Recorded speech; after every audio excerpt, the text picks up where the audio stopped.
Hey, what's up, everybody? Sean again, with you for a special side we call Unlock the Left Side. I want to talk about depression. Um, I've been dealing with depression, diagnosed. It's been over 4 years, but I know I've personally had it for more than 10. It's a weird kind of a feeling to have. I want to say it started with depression with me um, when I joined the military. I couldn't take my son with me. That prevented me from having that experience out there for him. And to this day, I'm still dealing with a mother who, no matter what she says, her and her sorry ass husband uh, goes out of their way to keep me away from my own child, which I think is hilarious, which I think is sad and hilarious. Because you just don't hear stories about that. Being a male and being a black male too, I want to spend as much time as possible with my son. So to have a female go out of her way to keep that away from the father is beyond blows my mind right now. But that's what I deal with, and um, I want to say literally, my 4 years I was overseas. I was in Japan. I was in Nagasaki, and I literally have to say, like the first year, I went insane. Because of the drama that I was put through from her, and I couldn't focus doing my job. Because I was learning a different culture, living in a different time zone, sleeping habits, everything. Learning the military, that culture and lingo and everything like that. Learning the job that goes along with everything like that, and also trying to be a parent, over 10,000 miles away over the telephone with a so-called mother, coming around and preventing you from communicating with your child from that distance. It added up. So it took me through a loop, and even when I got out, it got better because I was able to see my son. It still haunts me, to this day, because it's my child and it's my only kid. Of course I feel this way, and I feel like no other person, no other man can raise my little boy besides his own father. Point blank, period. No matter what the courts say or anything like that, But, I'm waiting for the court date. That's supposed to be coming up soon. And I'm going to do a segment also for, single fathers and, dealing with court custody cases and everything like that. And so single fathers can ask questions because there's so many of us out there that got done dirty. Yeah, I said it right. Got done dirty by women, and you don't hear about it though. You hear about it a little bit, but you don't hear about it though. You mostly hear the other way around, But there's plenty of stories of where women double cross, their guys and screwed them over in the head. When I was in the military, I saw that. That was rampant. When I saw that, just like it was, and that because we all know how that is. It's like a cash cow. I don't know. Hopefully, after the court case is done, I'll be able to feel better about it. But I am clinically, diagnosed with depression. I was taking Zoloft in the beginning. I'm on a different medication. It's like acetaminophen or something like that. Cinnamon or something like that. You know, but you know, it's it's a weird situation to be on either way, because at the first you don't really feel it. It takes about a good week or so to let it course through you. They say it takes about a month. I think it depends on your body, person to person. I say it took me about a good week, maybe, or probably a good week and a half. I started to feel a little bit different. I had a lot of things on my mind too, from everything, suicidal thoughts to, just everything from the financial issues to, social issues to, now, um, the way I'm dealing with it, it's, I gotta take this acetaminophen, excitopram. I'm not sure if I'm even saying it right, but acetopram or something like that, and it's like 50 milligrams, and I gotta take one whole tablet, once a day. So take it in the morning, glass of water, go through it there, go through that, but kind of alleviates a lot of stuff on my mind, but it kind of feels like you're kind of unplugged a little bit, because there be days where you're just sitting in front of the TV and you're just dead, you're just looking at the TV, you're just, not really even thinking everything, you're just unplugged, that's the best way I can really explain it, but the side effects though, there's side effects, is that, which I just said, the unplugged feeling.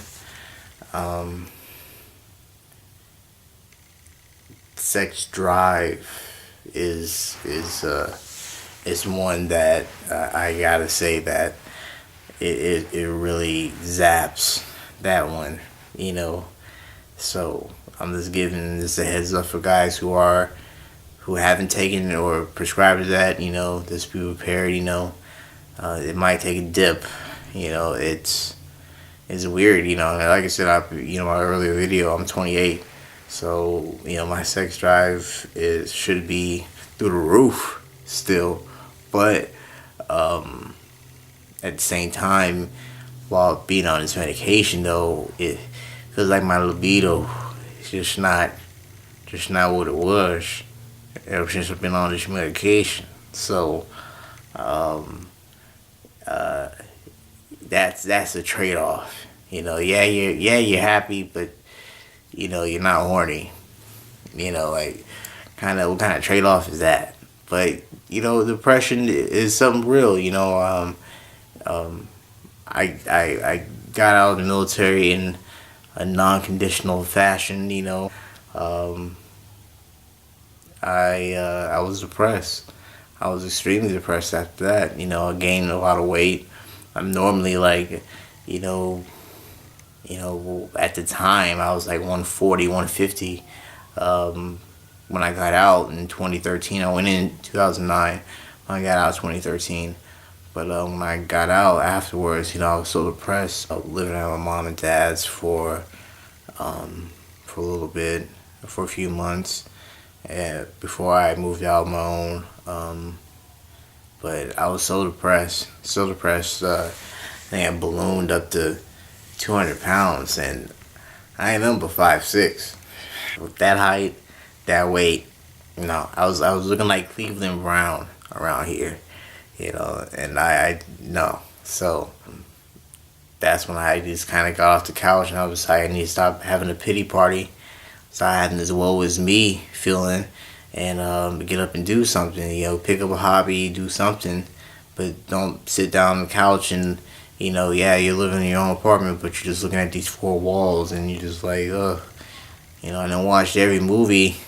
There's something else to do, but that's how it was before. Sitting there, drinking, smoking, eating pizza, gas in my back, and it was horrible. Just horrible.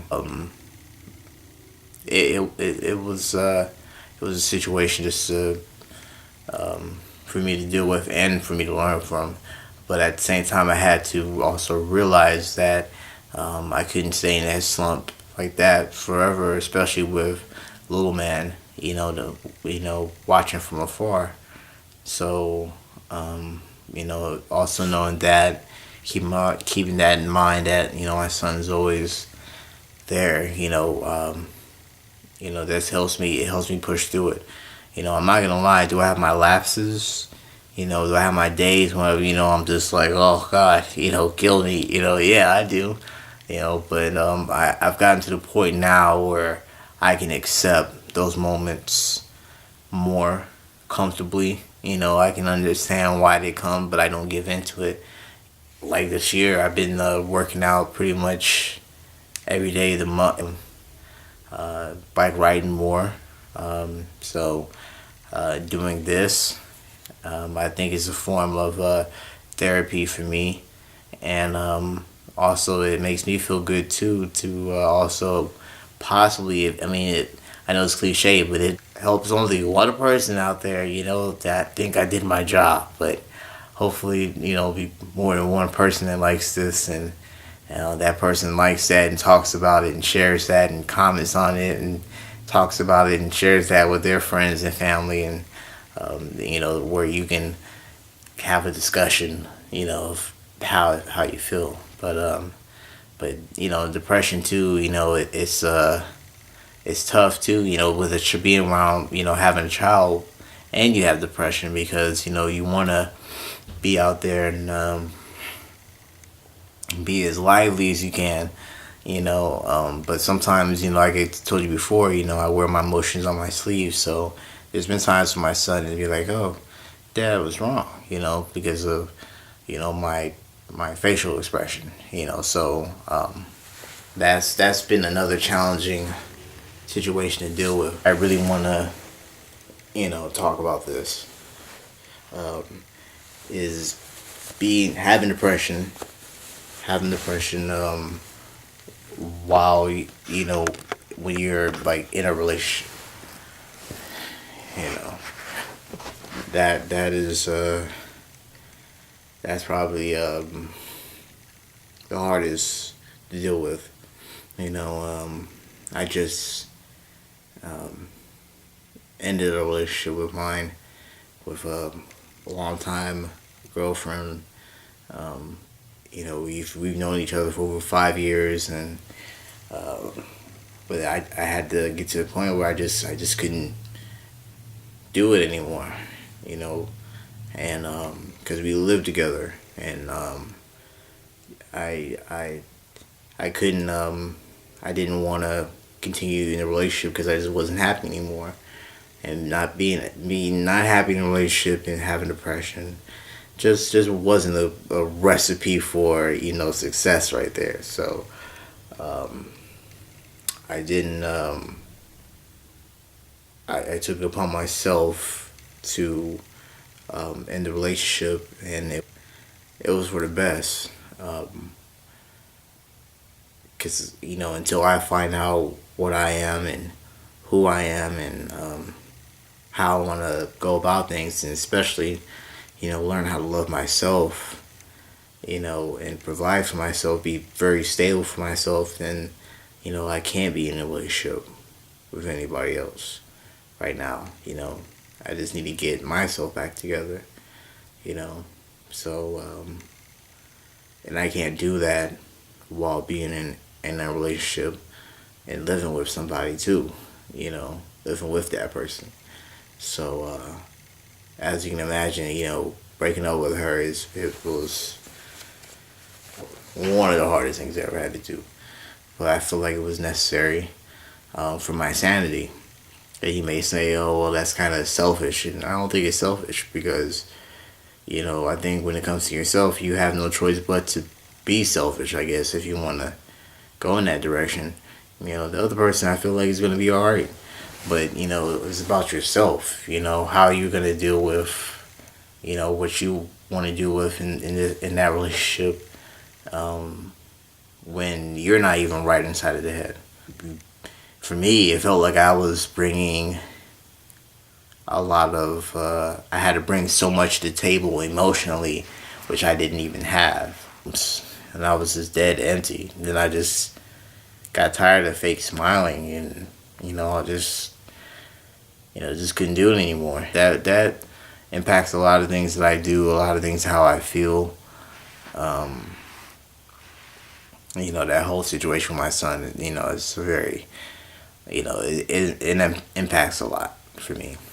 But that's the root of my thing. But I feel like guys, us guys, we could be more open to, discuss how we feel and get stuff off our chests, whether it's with a friend or a family member or a trained psychiatrist or something like that, I think it's necessary. It's nothing, it doesn't make you any less of a man to do it. It's all about yourself. It's all about getting yourself better. You got some things in the past that you want to get over, why not seek help? And that's not a bad thing. You getting yourself better. And if you feel that way, don't listen to all the outside people who may be telling you not to do it.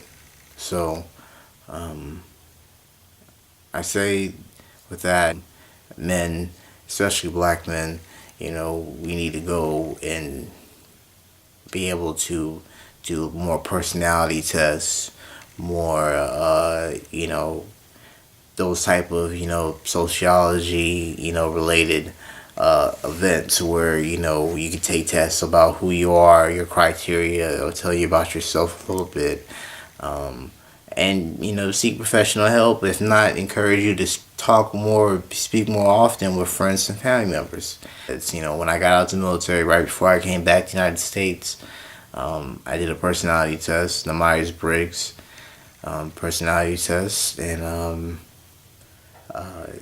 it blew my mind of the results that I had because have you ever sat down and wondered like why you do certain things, some of the things that you do, and why you do some of the things that you do?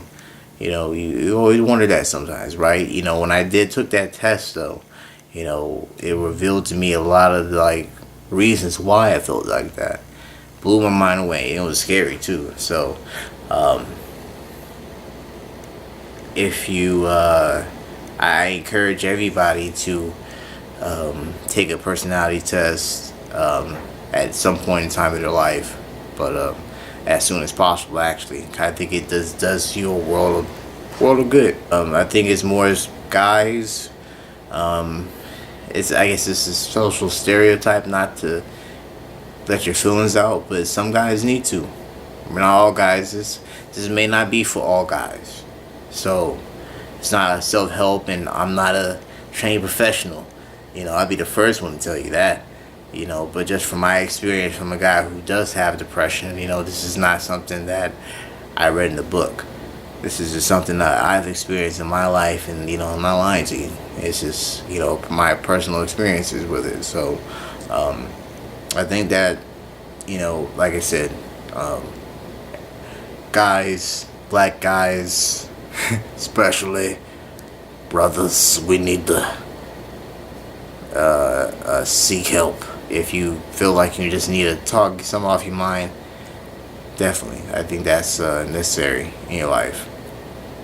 Other than that, that's my spiel about depression. It's a real thing.